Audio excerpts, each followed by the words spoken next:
वक्रतुंड महाकाय सूर्यकोटि समप्रभा निर्विघ्नं कुरु मे देव सर्वकार्येषु सर्वदा। गुरु ब्रह्मा गुरुर्विष्णु गुरुदेवो महेश्वरः गुरु साक्षात् परब्रह्म तस्मै श्री गुरवे नमः। Shri Gurubhyo Namaha. Namaste friends. Welcome to the session 38 of new series Gift, Gita for Inner Freedom and Transformation, a study of selected verses from Bhagavad Gita based on Shankara Bhashya. In today's session, we are going to commence study of 8th chapter, which is called Akshara Brahma Yoga. We have with us Mr. Amitabh Saharoy, Dr. Deepak Kamath, Srimati Trivedi, Ms. Viksha, and Dr. Sachin to explain the verses from 1 to 5. सदाशिवसमारम्भां शङ्कराचार्यमध्यमाम् अस्मदाचार्यपर्यन्तां वन्दे गुरुपरम्पराम्. Having completed the 7th chapter, we will now enter into the 8th chapter of Gita. The 8th chapter is primarily based on the last 2 verses of the 7th chapter. We saw in the 7th chapter, in the last 2 verses, Krishna introduced certain technical words without explanations. He introduced 6 terms: Brahma, Karma, Adhyatma, Adibhutam, Adidaivam, and Adiyagnam. Krishna also introduces 7th very important factor of Ishvara Samarpanam at the time of death. The 2 verses are Jaramarana Mokshaya Mamashritya Yatantiye Te Brahma Tadvidah Kritsnam Adhyatmam cha Karma cha Akhilam. Having resorted to me, those who strive for freedom from decay and death come to know that Brahman completely, the self completely, and karma completely. The next one is Sadhibhutadi Daivam Mam Sadhiyatvam Te Viduhu Prayana Kale Pichamam Te Vidur Yukta Chetasaha. Those with disciplined mind who know me along with Adibhuta, Adidaiva, and Adiyagna will remember me at the time of death also. After introducing 6 terms, Krishna also talked about remembering God at the time of death. And naturally, it creates a curiosity in the mind of Arjuna. Why should Krishna talk about Ishvara Smaranam at the time of death? Naturally, there must be some significance for that expression. All put together in Arjuna's mind, 7 questions arise. 6 questions dealing with the 6 technical terms, and the 7th question dealing with the significance of remembering God at the time of death. The entire 8th chapter is devoted to answering the 7 questions arising from Arjuna. And by way of answering Arjuna's questions, Krishna introduces the important topic of Upasana, otherwise called Saguna Ishvara Dhyanam. Swamiji had said that while introducing the middle section, that is Madhyama Shatkam of the Gita, that is from 7th to 12th chapter, Krishna highlights the sadhana of Upasana. While in the 6 chapters, Karma Yoga sadhana is highlighted, in the middle of the Gita, Upasana is to be highlighted, and Krishna deals with this topic in the 8th chapter. And therefore, the chapter begins with Arjuna's questions based on the last 2 verses. With this background, we will enter into the chapter proper. In the first verse, Krishna asks the meanings of Brahma, Karma, Adhyatma, Adibhuta, and Adidaiva. Dr. Amitabh Saharoy will tell us what Arjuna wants to know. Dr. Amitabh, please. Om Shri Gurubhyo Namaha. Arjuna Uvacha Kim Tad Brahma Kim Adhyatmam Kim Karma Purushottamam Adibhutam Cha Kim Proktam Adidevam Kim Uchyate. Verse 8.1. Next slide, sir. The context for the initial few verses in chapter 8 are the terms that Lord Krishna very cleverly introduces towards the end of chapter 7.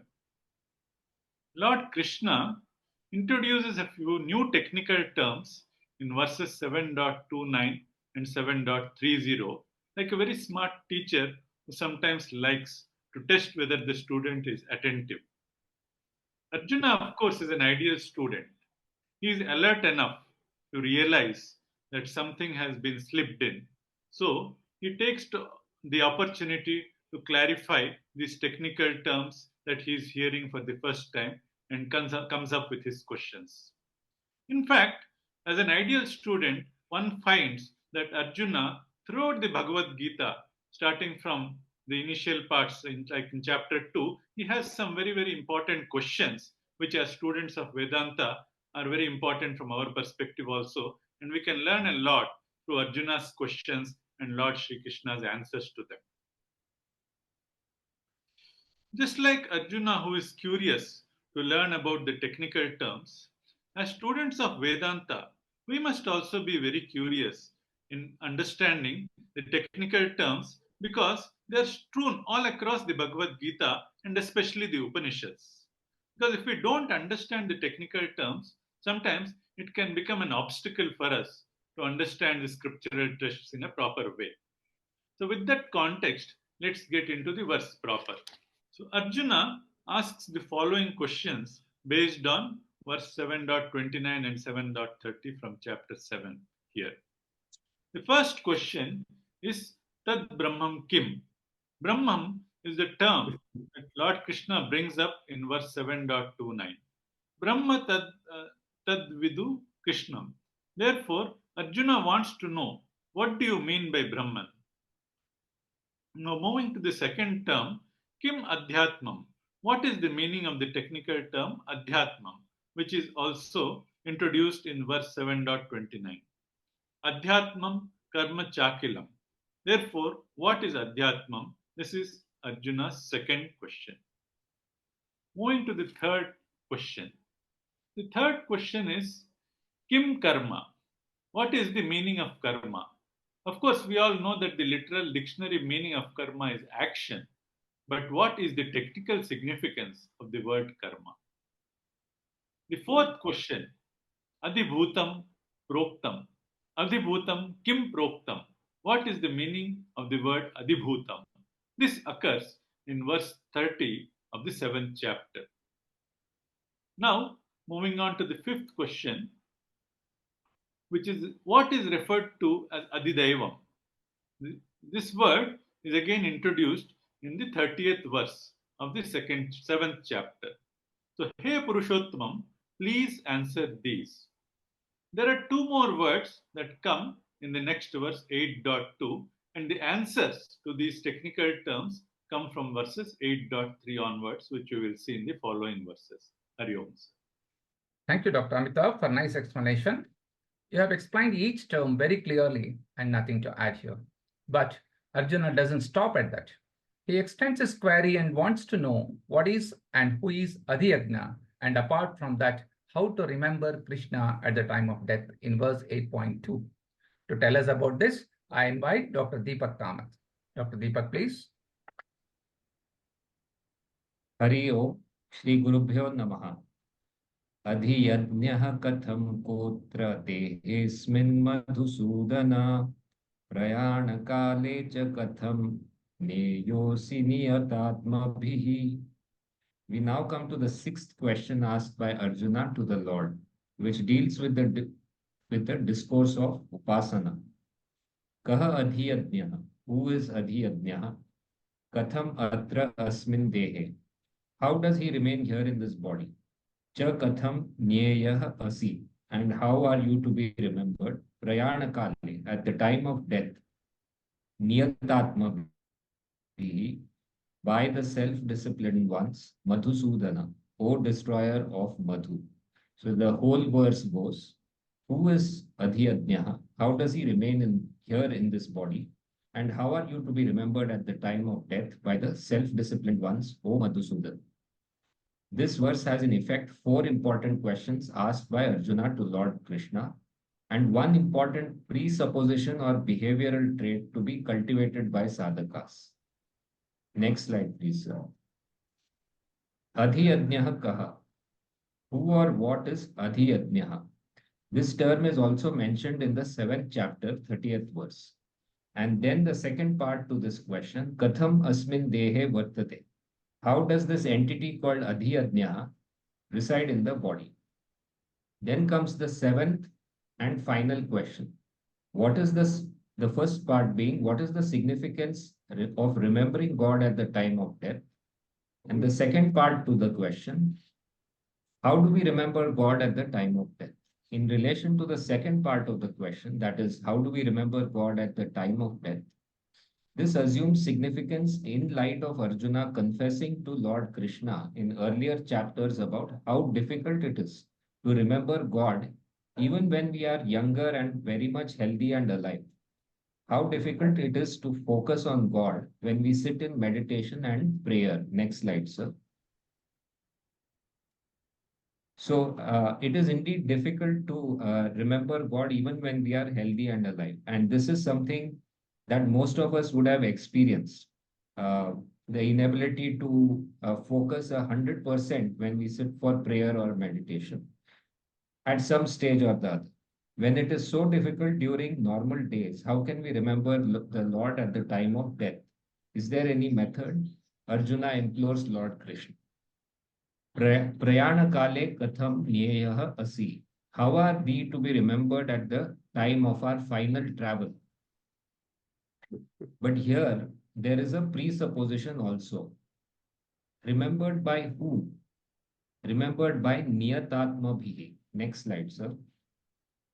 So, remembered by niyatatma bhihi, by those individuals who are self-controlled or self-disciplined and also committed, or by committed individuals or by integrated individuals. Therefore, how can self-controlled people remember the Lord at the time of death? The presupposition here is that individuals need to have practiced self-control or discipline prior to the time of death for a length of time. And Arjuna symbolically addresses the Lord as Madhusudana. Madhu here is the demon representing the Sanchita Agami and Prarabdha karmas. Therefore, Madhusudana is the destroyer of the Sanchita Agami Prarabdha karmas and the bestower of moksha. In the photo there on the slide is shown Madhusudana himself incarnate with the head of the horse. That is Vishnu's incarnation of Madhusudana who slayed the demon Madhu. And this signifies the eradication of karmas and the bestowment of moksha. Thus, Arjuna requests the Lord to give him the answer to these questions, which the Lord does in the following verses. Thank you, sir. Thank you, Dr. Deepak, for a clear explanation of Arjuna's doubts. Krishna will now respond. In this next verse, Krishna answers Arjuna's three questions, Brahma, Adhyatma, and Karma. To elaborate on this, I invite Srimati Triveni Madam. Triveni Madam, please. Om Shri Gurubhyo Namaha. Shri Bhagavanuvacha. Aksharam Brahma Paramam Svabhavo Adhyatma Muchyate Bhuta Bhavod Bhavakaro Visargaha Karma Sanjitaha. The Lord answered, the supreme imperishable entity is Brahman. The self is said to be Adhyatmam. The sacrificial offering which brings about the origin of beings is known as karma. Next slide, please. Krishna begins his reply. The first question was, what is Brahman? And Krishna gives the answer, Paramam Aksharam Brahma.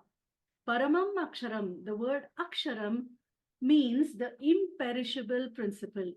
No ksharati, na nashyati iti aksharam.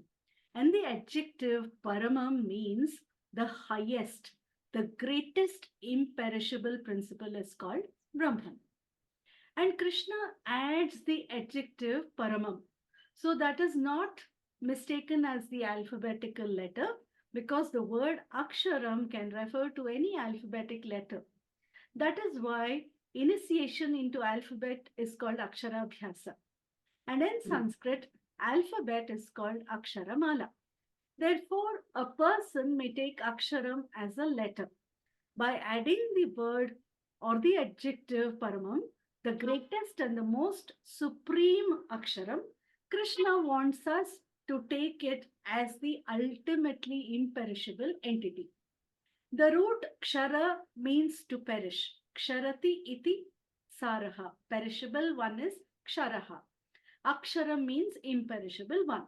In fact, Brahman is called Aksharam in the Mundaka Upanishad. Atha parayaya tad aksharam adigamyate. In Mundaka Upanishad, Brahman is known by the name Aksharam, that is here referred to.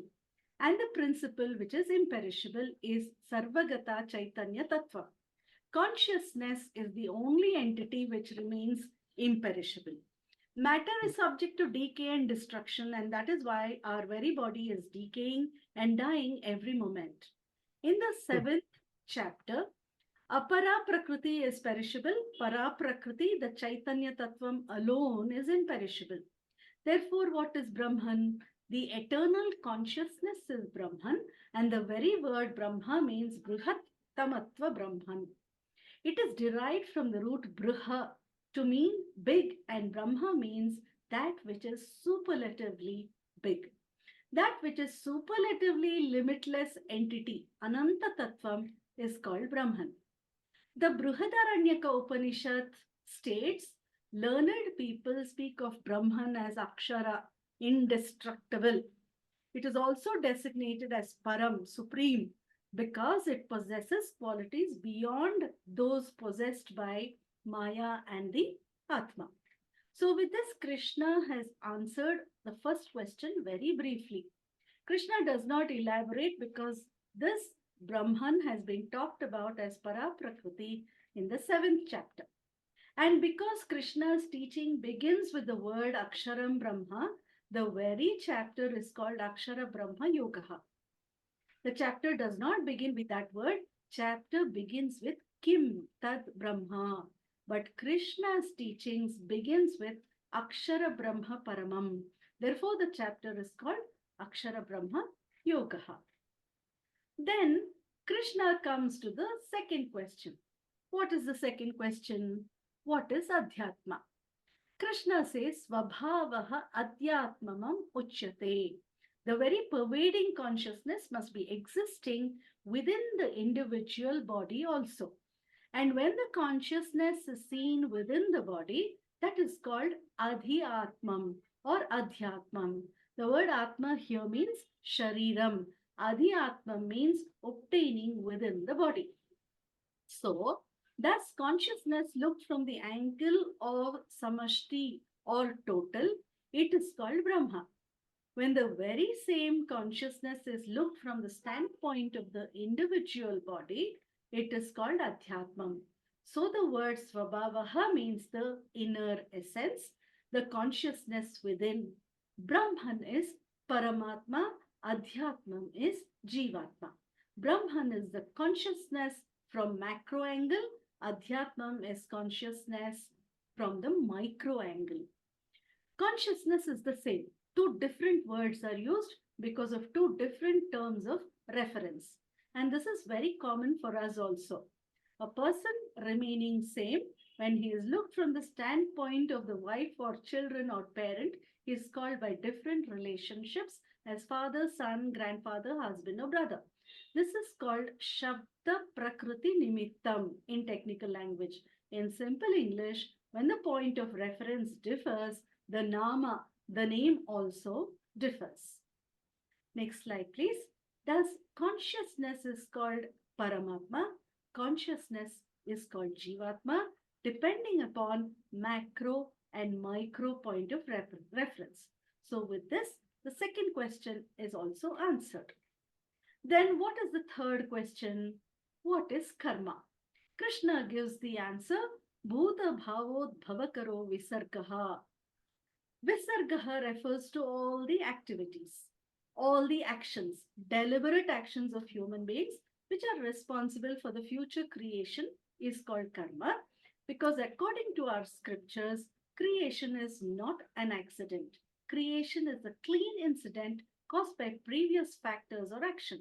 For if I am born here with a physical body, it is not an accident. It is a result of my own past karma. Similarly, the individual birth is because of individual karma. The birth of humanity is because of the karma of the humanity. So therefore, Krishna says, Bhuta Bhavodbhavakaro Visargaha, which means that which brings about the existence of every living being.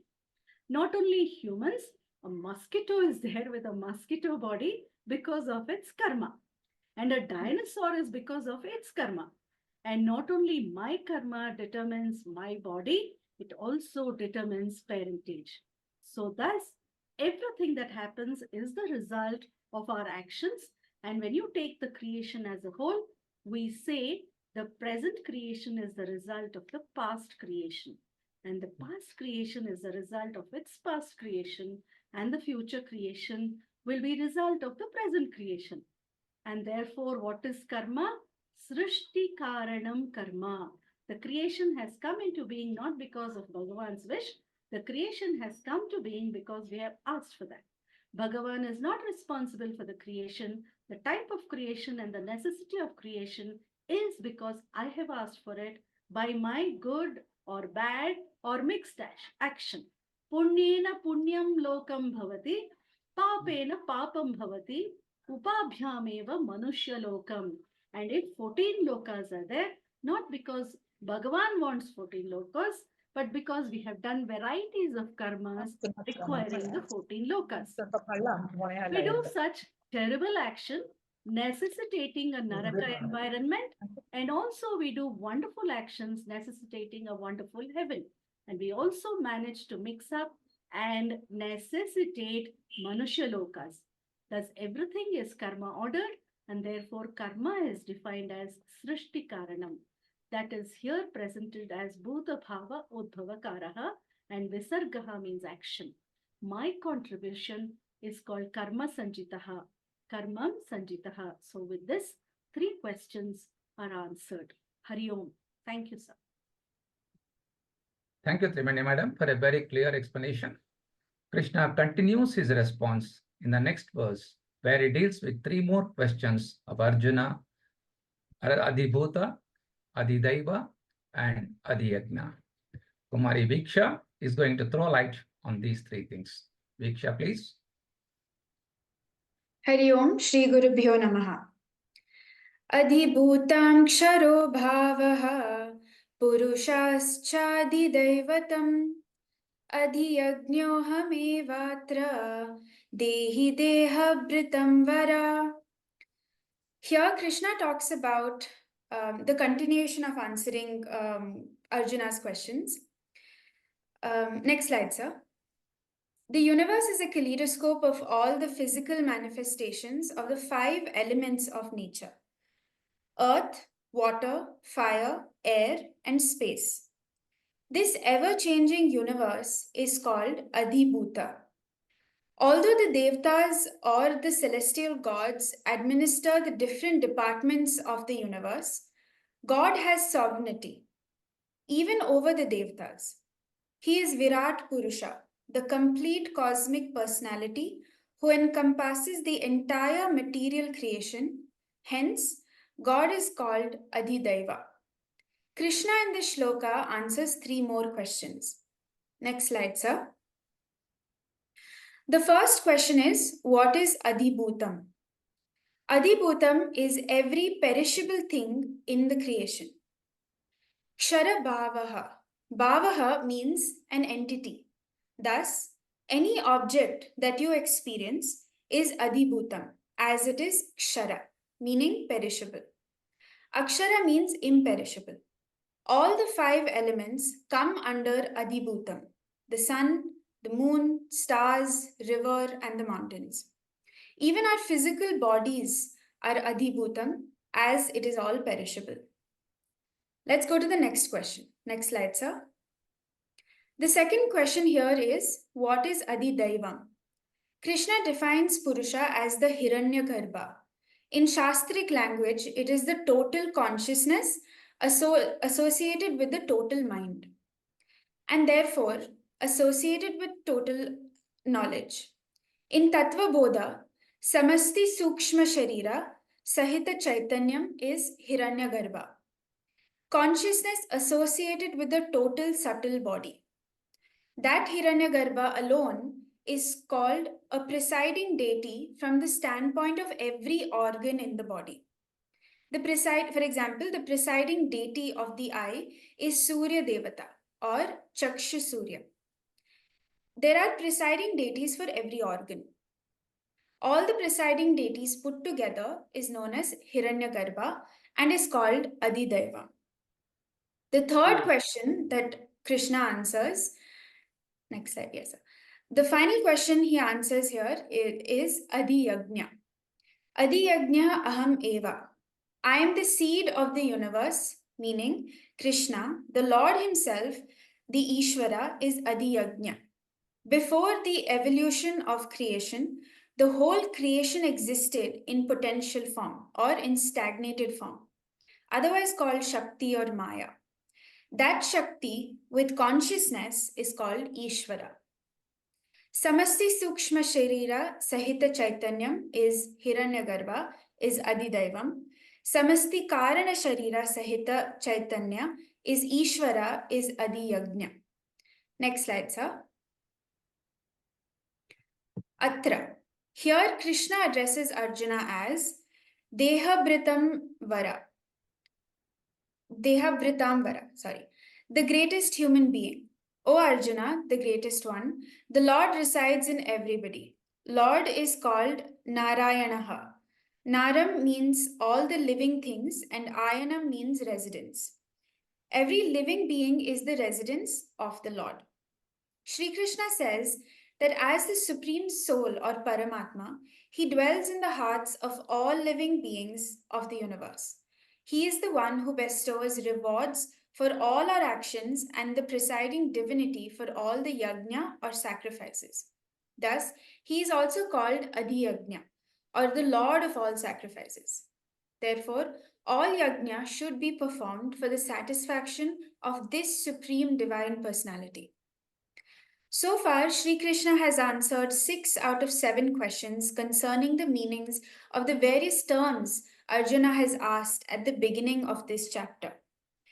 In the next few verses, Sri Krishna will answer Arjuna's 7th question regarding the moment of death.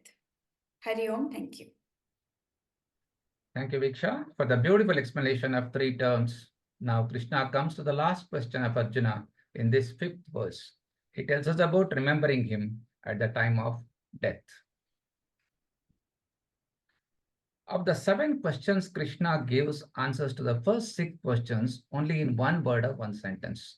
The answers are very, very brief. He gives elaborate reply only to the 7th question. He concentrates on Prayana Kala Ishvara Smaranam. Because of this reason only, the 8th chapter is considered to be the sacred for reading when a person is given up. If the death suddenly happens, then after death also during the 13 days, etc. Chanting the 8th chapter is considered to be good because the whole 8th chapter deals with Marana Kalam only. Because Krishna wants to talk about Krama Mukti in the 8th chapter. Dr. Sachin is going to deal with this verse. Over to you, Dr. Sachin. Om Shri Gurubhyo Namaha. This verse goes, Antakale cha mameva smaran muktva kalevaram yah prayati samadbhavam yati nastyatra samshayaha.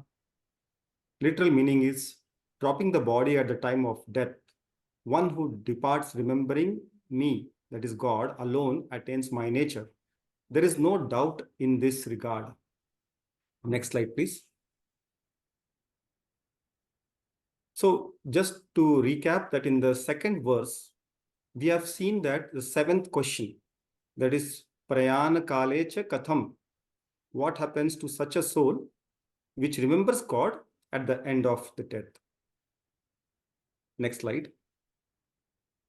So the question is very clear that what is the significance to remember God?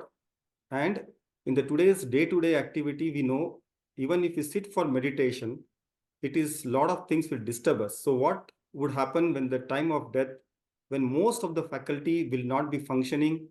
How does one really remember God and what is the significance? Next slide.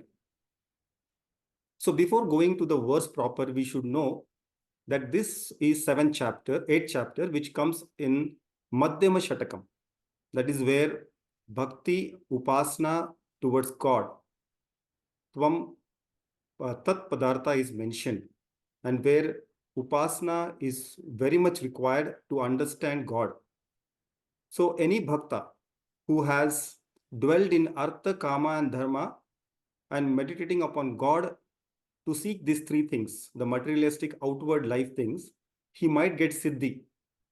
But such bhakta is called sakama bhakta or sakama ishvara upasana. Next, just click, sir, once. But the ultimate goal of a purushartha, or out of the four, the moksha purushartha, if the upasakas dwell on this, then such siddhi will be considered as nishkama ishvara upasana. So these two difference we should know. Next slide. So what is this nishkama upasaka? As we see in the next slide. Nishkama upasaka is a person who always thinks, and he has only one list. On the top of the list is God. There is no other list actually. God is himself in all the goals, and this requires vairagya. Sir, just click, sir. So this nishkama upasaka or nishkama upasaka can be the journey of such a person who is having vairagya, can lead to two type of paths. If he goes on continuing with this nirguna upasaka, attributeless Brahman, he has to leave the saguna upasaka, the attributed Brahman. So once before the death, if he remembers God without these attributes, what does it mean?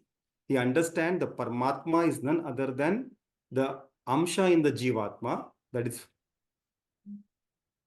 Jivatma, Paramatma, Aikyam. When he understands this, then he is a Nirguna Upasaka, and such a person will have Sadhya Mukti. What does Sadhya Mukti means? He understands that the moksha, liberation is here and now. The other path Upasaka can take is Saguna form, where even at the end, he cannot leave the form of God. He may be Devi Upasaka, Vishnu Upasaka, and even at the end, he can only see the form. He doesn't understand the meaning of Jivatma Paramatma Aikyam. He doesn't dissolve into the being of God, the consciousness. Then such a person, what will happen is what is told in this verse. He will get Krama Mukti. Next slide, please. So the seventh question is, what happens to such a Upasaka who has Vairagya, who knows that God is an entity which is all pervading, whether when he remembers him, whether he goes to Sadhya Mukti or Krama Mukti. So going to the verse proper now. In the next slide. So Yaha Prayati, such a Nishkama Upasaka, Kalevaram Muktva, leaves this Shariram, Anta Kale, at the time of death, when he leaves this Shariram, Mama Evam Smaran, remembering God alone, Madbhavam Yati, he gets Krama Mukti. So remember, very importantly, he doesn't get Sadhya Mukti, he gets Krama Mukti. And what is Krama Mukti? It is like we have to go a longer route to get the freedom. Longer route means he will go through Brahmaloka because of his Upasana. In Brahmaloka, Brahmaji will be the teacher, teaching him all about Jivan freedom, liberation, and then he will attain the liberation. Atra samshaya nasti, no doubt about this, is what Krishna's guarantee is given here. The next few verses will mention about in details about this Krama Mukti. The entire actually chapter up to 20th verse is based on this. Hari Om. Thank you, Dr. Sachin, for giving a solid foundation to the topic of Krama Mukti. This will continue as the chapter progresses and Krishna uses the entire chapter to deal with the topic. That brings us to the close of this session. Thank you all speakers for a wonderful session. In response to our appeal, many of you have sent your Guru Dakshina. We are highly thankful to you. For the benefit of those who have not yet done the remittance and desire to offer Guru Dakshina, the bank details to where the amount is to be sent is displayed on the screen. It is also available on WhatsApp groups and on Telegram. I would further request all those who have already remitted and those who are going to remit to kindly fill in the Google form so that you will receive receipts for the amount of Guru Dakshina you have offered. As we have been telling many times, in our sessions, the entire amount thus received will be offered as our collective Guru Dakshina to our various Gurus. We will continue with our study of Mandukya Upanishad with Karikas 14 to 18 from Vaidatya Prakaranam in our session 12 on Friday, 9th August 2024. Let's tune in at 6:45 p.m. on that day. Om Purnamadah Purnamidam Purnat Purnamudachyate Purnasya Purnamadaya Purnamevavasishyate. Om Shanti Shanti Shanti. Hari Om Sri Gurubhyo Namaha. Hari Om. Thank you.